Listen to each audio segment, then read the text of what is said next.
శ్రీమద్ వాల్మీకి రామాయణం ఉత్తరకాండం 103వ సర్గమునందు బ్రహ్మదేవుడు పంపగా కాలపురుషుడు శ్రీరాముని కడకు వచ్చుట, అతని కోరికపై ఆ ప్రభువు లక్ష్మణుని ద్వారము కడ ఉంచుట, ఎవరినూ లోనికి రారాదు అని శాసించుట గురించి వివరింపబడినది.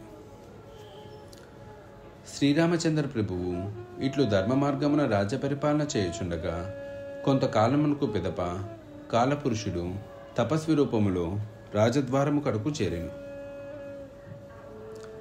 అప్పుడు ఆ ద్వారము కడ మహాయశస్వియు ధైర్య సాహసములు గలవాడు అయిన లక్ష్మణుడు ఉండెను.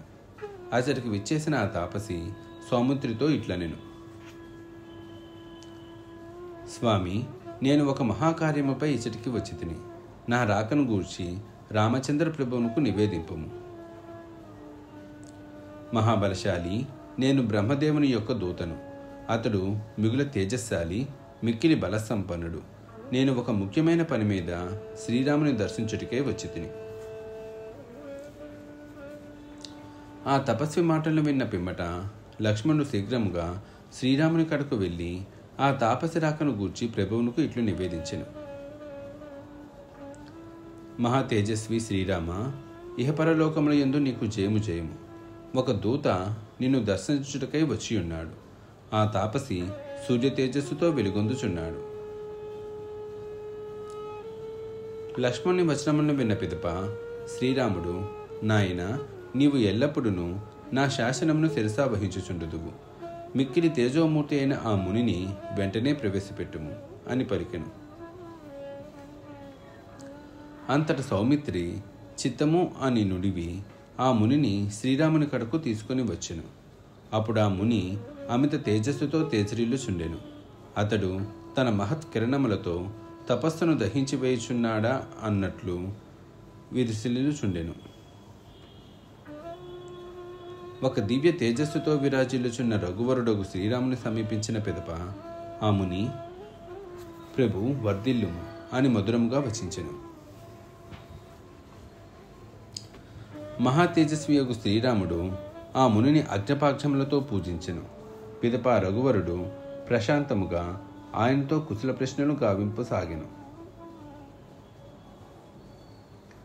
శ్రీరాముడు తన క్షేమ సమాచారములను అడిగిన పిమ్మట వచనచరితుడు మహాయశస్వి అయిన ఆ తాపసి దివ్యమైన ఒక బంగారు ఆసనమును అలంకరించెను. అనంతరము శ్రీరాముడు ఆయనతో, మహాముని, నీకు స్వాగతము.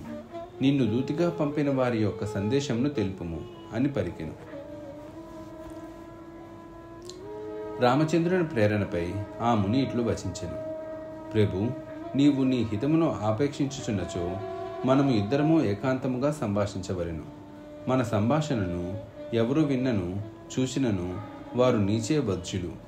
ఆ మహామునీశ్వరుని యొక్క సందేశము నీవు తెలుసుకొనదలిచినచో అట్లు జరగవలెను. అట్లే అని ప్రతిజ్ఞ చేసి శ్రీరాముడు లక్ష్మణునితో ఇట్లనెను: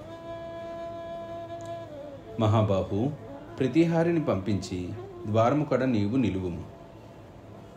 సౌమిత్రి, ఈ ఋషికిని నాకును మధ్య ఏకాంత సంభాషణ జరుగును. ఎవరైనను దాని విన్నను చూచినను వారు వధింపబడుదురు.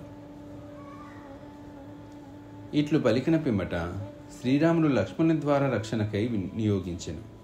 అనంతరము రఘురాముడు, ముని, నీ మహర్షి యొక్క సందేశమును వినిపించుము.